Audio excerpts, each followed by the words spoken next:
आप लोगों को बाकी न्यूज़ चैनल्स में भी देखने को मिलेगा, हमारा तो नॉर्मल था ये। तो ऐसे अपना बहुत सारा प्यार दीजिए खेसारी सर को, और वो जो भी फिल्में बनाए अच्छी ही करेंगे वो, नो डाउट।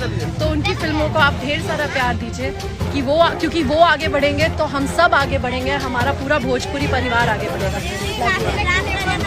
तो दोस्तों अभी सुन रहे थे यामिनी सिंह के, तो देख सकते हैं कि कितना धूमधाम से खेसारी लाल का बर्थडे मनाते हैं। और ये इंस्टाग्राम पर देख सकते हैं कि फ़ोटो वायरल होते हैं खेसारी लाल के जन्मदिन के शुभ अवसर पर।